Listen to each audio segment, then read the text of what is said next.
So in this video, I'm going to talk about wireless LAN 802.11ax wireless LAN, which is also known as a Wi-Fi 6.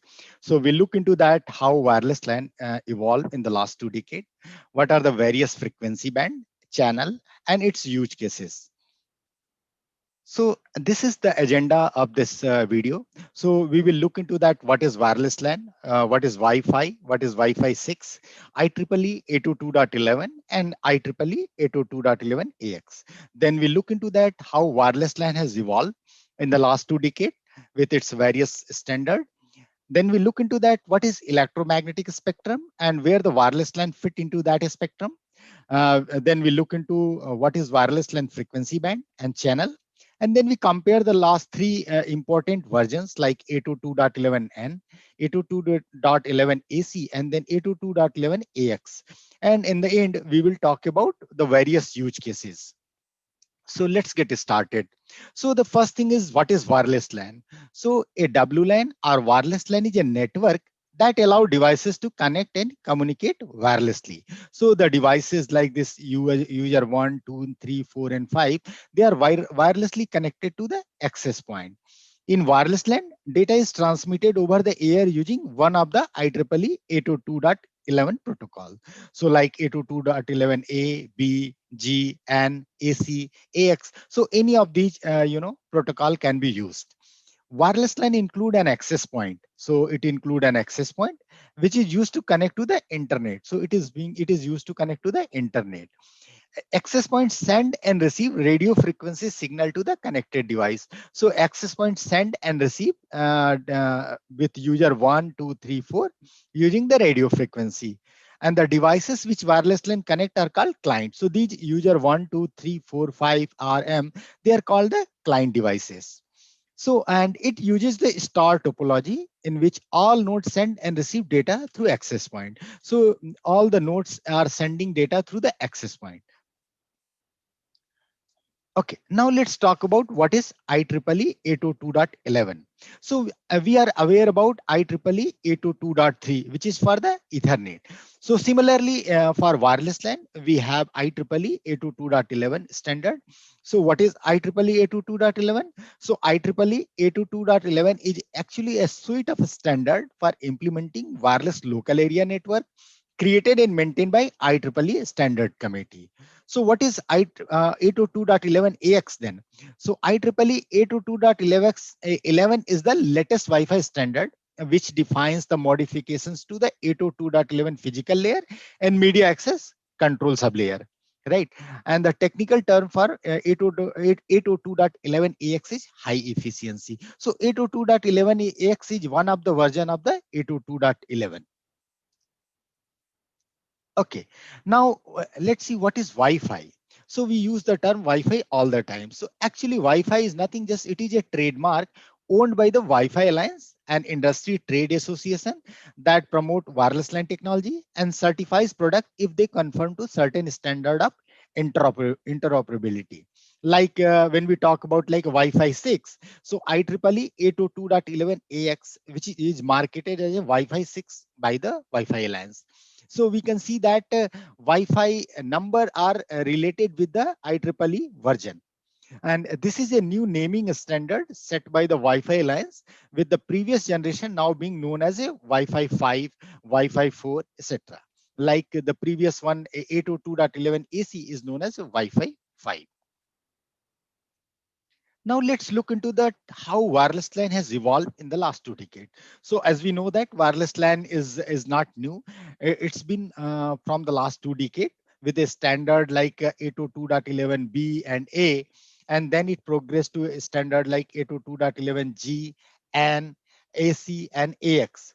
Now one thing which you can notice over here in the bottom is that like 802.11 N is also known as a Wi-Fi 4. So we can see one-to-one mapping between the IEEE standard and the Wi-Fi numbers. Similarly, 802.11ac is known as a Wi-Fi 5 and 802.11ax is known as a Wi-Fi 6.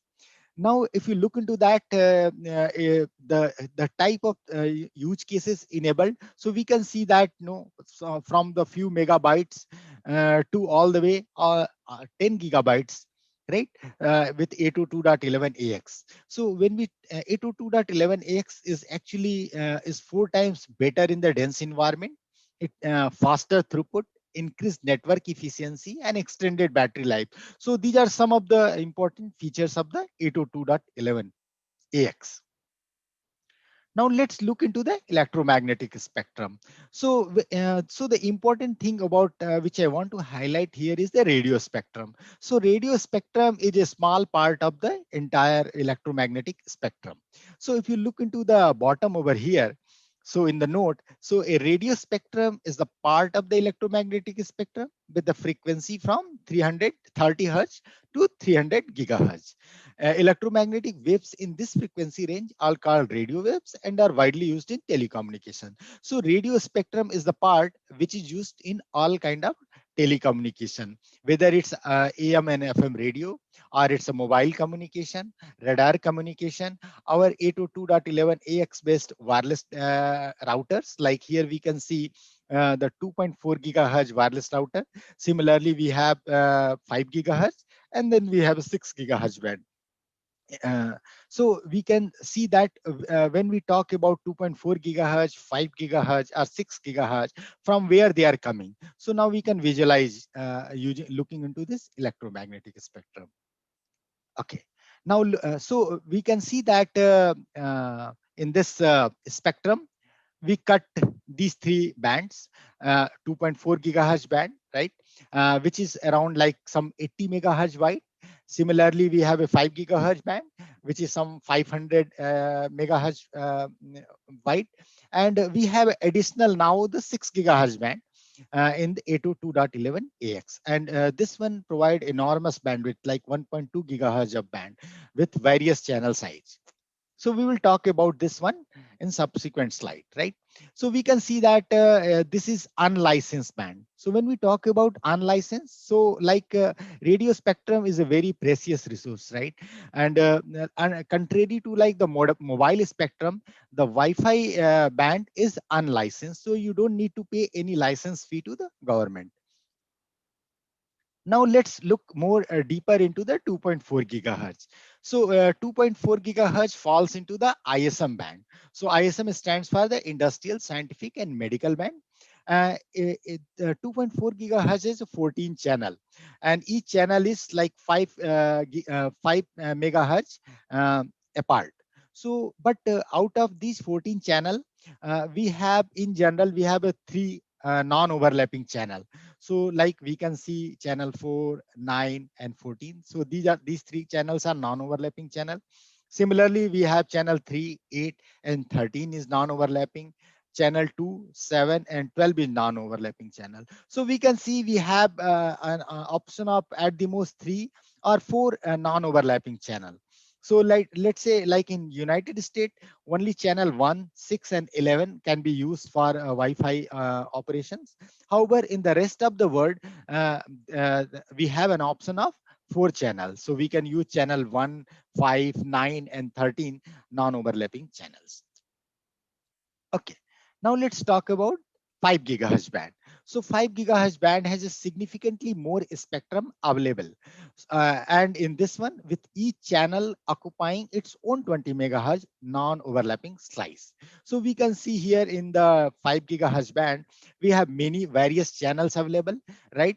And other thing is that this one support 20 megahertz, 40 megahertz, 80 megahertz, and 160 megahertz wide channel.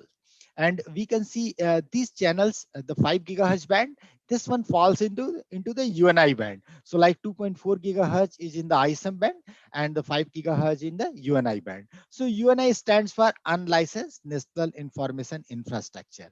So we can see that uh, if you look into the bottom here, some of the channel are the DFS channel. So it means DFS stands for the dynamic frequency selection. So these channels can be used by the radar signal as well. So if your access point detect any radar signal, then they have to move from this channel. Otherwise, they can use these channels. Now let's talk about the 6 gigahertz. So in 802.11ax, so there is another band which is included is the 6 gigahertz band. with which is 1200 megahertz wide. And this one again provide 20 megahertz, 40 megahertz, 80 megahertz, 160 megahertz channel.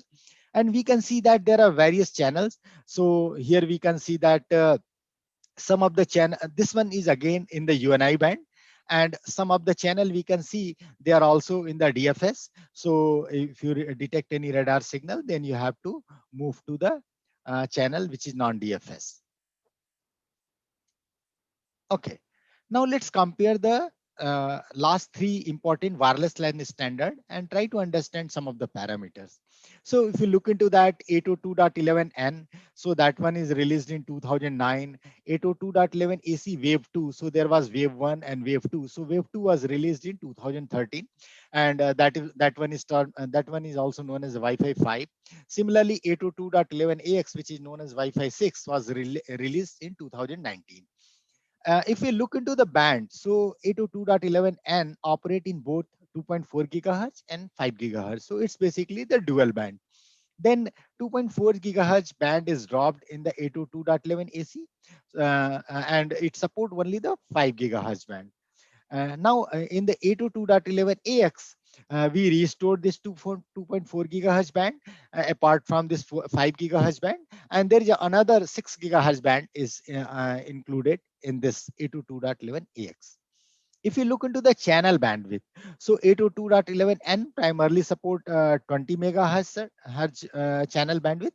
Apart from that, 40 megahertz optional band is also included there. In 802.11 AC, so we got various channel bandwidth like 20 megahertz, 40 megahertz, 80 megahertz, and we can also club two 80 and 80 megahertz channels, and again 160 megahertz channel. In 802.11ax, so channel bandwidth is same like the previous 802.11 AC with 20, 40, 80, and 160 megahertz wide. FFT. So FFT stands for the fast Fourier transformation. So it is basically the number of subcarrier which you can use for data transmission, right? So 802.11n support 64 and 128 FFT side. So and similarly here in 802.11 AC, it supports 64 and 128, and it also support 256 and 512 FFT side.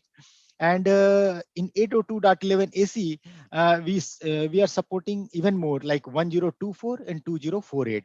So with such a large FFT site, we can transmit even a big frame of data. Subcarrier spacing. So subcarrier spacing in 802.11n, so the subcarrier spacing was 312.5 kilohertz, and same in the 802.11 AC. Now subcarrier spacing has reduced fourfold in 802.11 AX. So we can see that the number of subcarrier available for data transmission has increased 4 times because of the reduction in the subcarrier size. Now OFDMA symbol duration is the reciprocal of the subcarrier spacing. So lower this subcarrier spacing, bigger is this the OFDM symbol duration time. Now if we look into the highest modulation, so we are using mainly the QAM. So QAM stands for the quadrature amplitude modulation. In 802.11n, it was using 64 QAM. And then in 802.11 AC, it increased significantly with the 256 QAM. So with the 256 QAM means basically 2 to the power 8. So one subcarrier can carry 8 bit of information or 8 bit symbol. So one symbol represent 8 bit. So that is what is the 256 QAM. So when we look into that 802.11 AX, so it support 1024 QAMs. It's like 2 to the power 10. So one symbol correspond to 10 bits. So one subcarrier can carry 10 bit of data. So now you can see with the reduction of subcarrier spacing, like fourfold decrease in the subcarrier spacing, and 1024 COM, which is like 25% more data in comparison to previous generation, and increased number of FFT size, all these things, and of course the channel bandwidth, like 160 megahertz wide channel. So all these three things leads to the data rate, higher data rate over here. One more thing, if you look into the data rate, like 802.11n support 4x4 MIMO. 802.11 AC was also supporting, in the wave 1 it was supporting 4x4, and in 802.11 AC wave 2 it support 8x8. So here it is also like an 8x8. So we can see that it's basically the twofold increase into the spatial stream, like with the 8x8 with 1024 QAM, reduction in the subcarrier size, and 160 megahertz bits bandwidth channel. So all these things result into this 9.6, roughly 10 gigabits per second of data rate into 802.11ax. The last thing which I can talk over here is like MIMO. So single SU stand for single user, and MU for multi user, and MIMO means multi input multi output, and OFDM/DMA.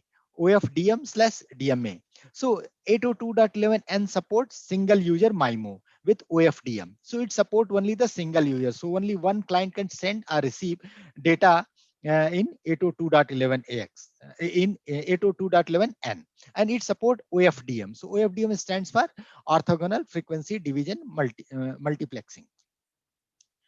And 802.11 AC support both single user MIMO. Apart from that, it support multi-user MIMO.